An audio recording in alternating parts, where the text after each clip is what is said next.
nation and is second to the U.S. in cow milk production. So who knew? Maybe your mozzarella cheese, the next time you see it on your pizza, could be from India. Well, why only Americans should stay obese? Some of it should go around the world too, you know. Is sitting a lethal activity? Isn't that a wonderful question? There's a Dr. Levine at Mayo Clinic. In 1999, he asked a very simple question. Why two people eat the same amount of food and one becomes fat with it and one stays slim? I mean, it's a life's very big question. Why? Metabolism. Yeah. Well, that's what he wanted to study. So he studied that, and he found out there's a good reason why some people gain weight, some don't. And the reason is sitting. Those who sit a long time will tend to be fat and obese. For instance, as you may have seen in the last couple of decades with the invention of computers, sitting on the desk, many of them don't move for hours. Well, let me tell you, you're not allowed to sit more than 3 hours. And within those 3 hours, while you're sitting, you need to move your legs, your hands, your arms. In other words, activity is the most important. It's not the diet, it's not the exercise, it's how many times in a day are you active. So according to the study, you need to make movements, 5,000 of them in one day. 5,000 of them in one day. 5,000 of them, and you cannot sit more than 3 hours. That's amazing. You know, you hear when you take long flights, they always tell you to get up and move around. And there's a medical concern here also because you're more prone to blood clots if you're sitting in one position at one time for a long period. And even for patients who have bed rest, they're told to move around enough so that they have enough blood flowing, again, to prevent clots.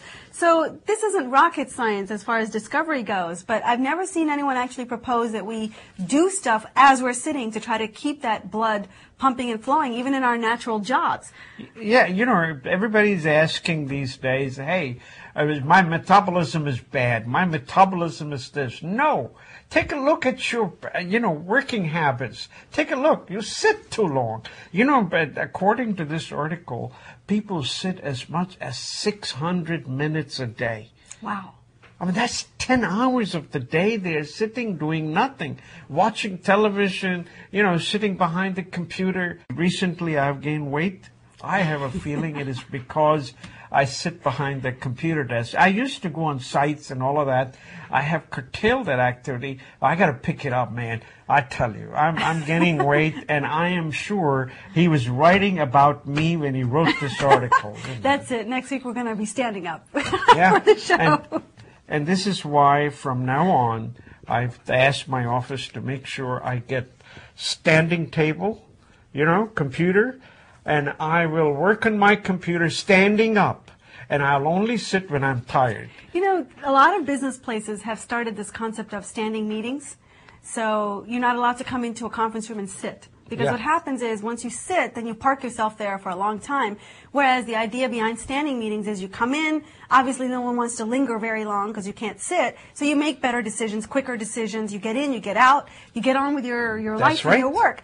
And actually, I'm hoping the trend does shift because we have so many more portable devices now. You have Blackberries and Droids and Apples and iPods and iPads. So you think that we have all the reason now to be able to conduct business without having to sit behind a computer. That's probably the reason all those inventions were made, because the person who was making it realized that you can't sit forever on a computer desk. I mean, you got to move around, and for that you need that equipment that moves with you. So you're right, the iPods and the Blackberries are really wonderful to work with, but I have decided I am going to get a table on which I'll stand up and work, and anytime I get tired, I'll sit down, and won't be for too long, because then again I'll be up. I think the key is an uncomfortable chair, because if your chair is uncomfortable, you won't be sitting there very long. So folks, check me out in about 60 days, see if it has made any difference. I saw an article online at dnaindia.com that just made me laugh. It was about the new Indian woman being everywhere. Basically, the line between behenji and babe is getting blurred all the time in India. Folks, it's true. Mothers with teenage daughters in India starting to look like siblings because they're sharing the same wardrobe.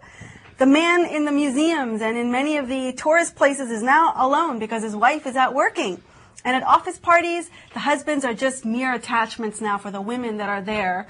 They're just the arm charm the women bring along at office parties. This is an emerging trend because women are becoming more and more the breadwinners of Indian households. They can buy their own diamonds and bungalows. So what is a man left to do to impress them? Well, men can only grow their hair, pierce their ears, and cook up a storm with their own hands to win a lady's heart. And wear cologne. And wear cologne.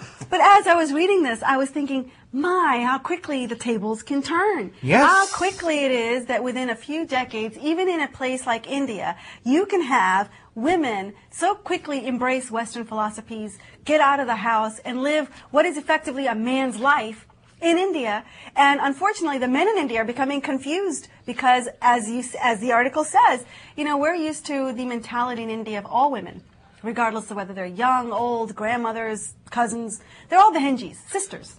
But what do you do when those sisters start acting like babes? The men become confused.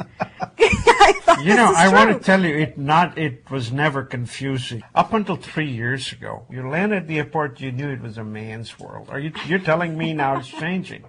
I'm basically saying that women, because of their new habits and their new trends, they are not behaving like the women that we are used to seeing, the ones that are very docile or the ones that stay within the house. And as a result, this distinction between what is a behenji and what is a babe, you're starting to see that men cannot bucketize these women very neatly because they see elements of both in the same woman. And it's causing all kinds of confusion because men don't know what to do with that dichotomy existing within one person. You can trace it all back to education, folks. 63% of women go to college comparing to 37% men. When you have that kind of a ratio, it'll only take very few years for women to become the boss. And I'm looking so forward to it. I want to tell you, when women are boss, that's when they will leave their employees alone.